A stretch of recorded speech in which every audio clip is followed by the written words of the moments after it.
What's going on, beautiful people? What's going on, beautiful students? Thank you so much for clicking on this video.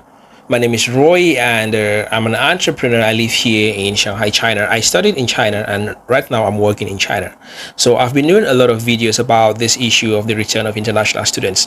And recently, I stopped posting a lot of videos, and I just decided to post information on my community timeline each time I lay my hands on legit and credible information.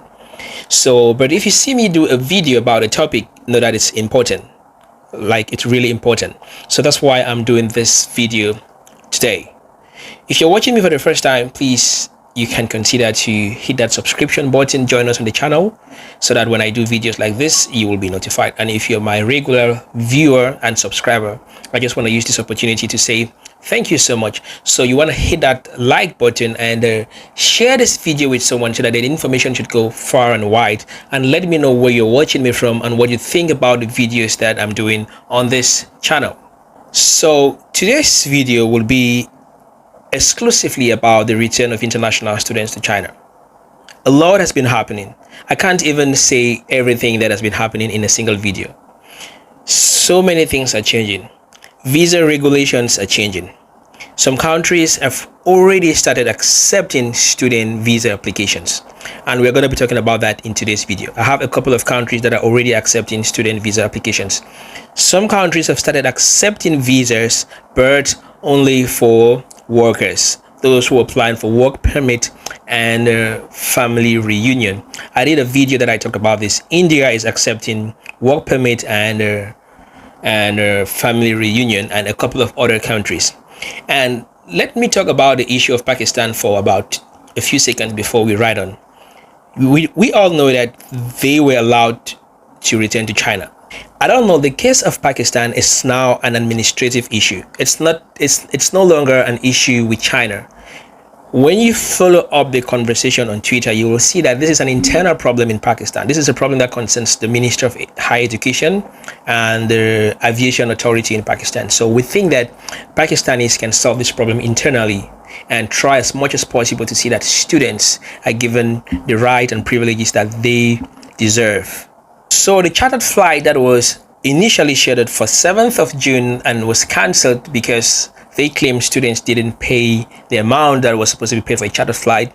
Students have been rioting and doing all kinds of demonstrations, and now the information on social media says another chartered flight has been booked for June the 19th, and students have been given until today the 15th to comply with the authorities to pay this amount of money for their chartered flight to be confirmed.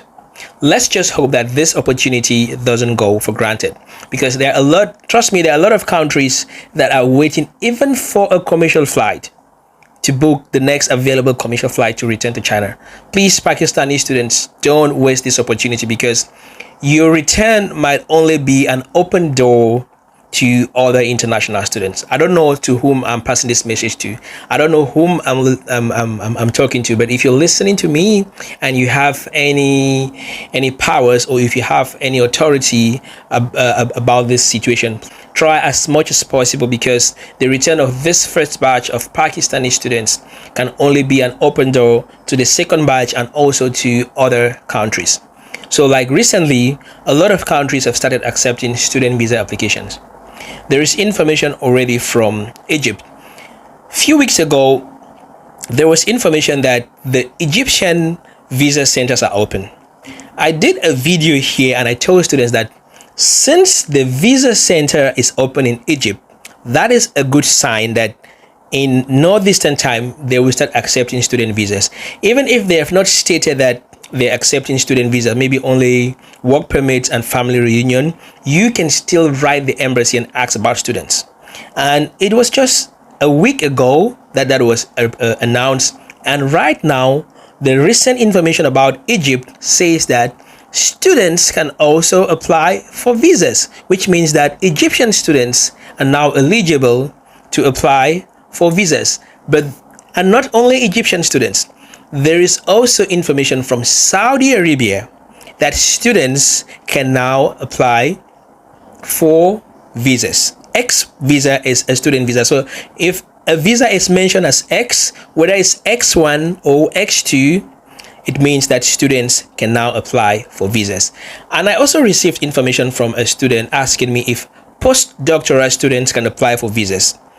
Postdoctoral students don't use X visas, they use Z visas, which means that they are like workers. So if in your country workers can apply for visas and you're a postdoctoral student, you're not entitled to an X visa, you're entitled to a Z visa, meaning if students are not allowed in your country, if you're supposed to apply for a Z visa, means that you as a postdoctoral student, you can now start applying for visa. But there is a catch in this thing.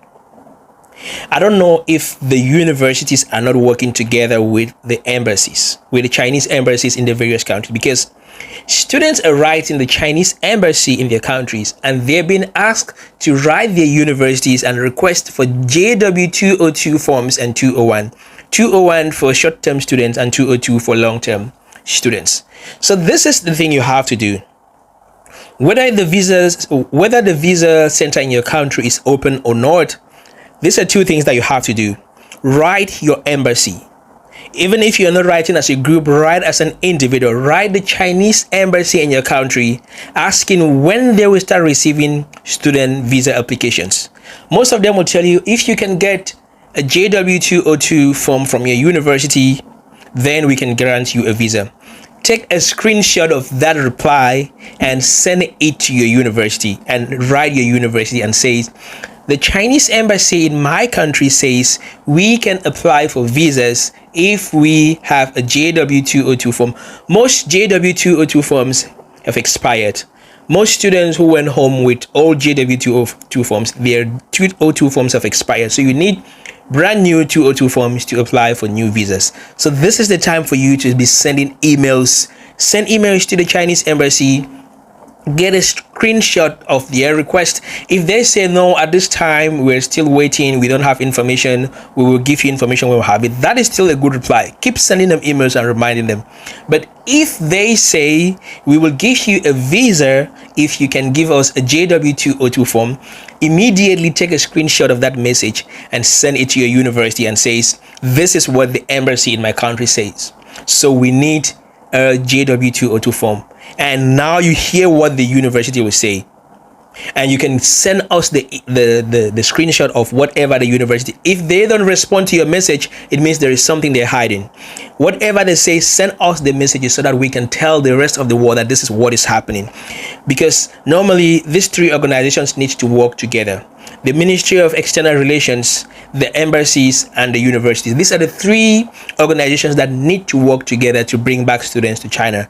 I know that the Ministry of External Relations is like the overall boss. They will give instructions normally to the embassies, and before they give instructions to the embassies, normally they will give instructions to the universities and say, you can now produce in JW202 forms. There is no way universities can be given admission letters and without giving JW202 forms.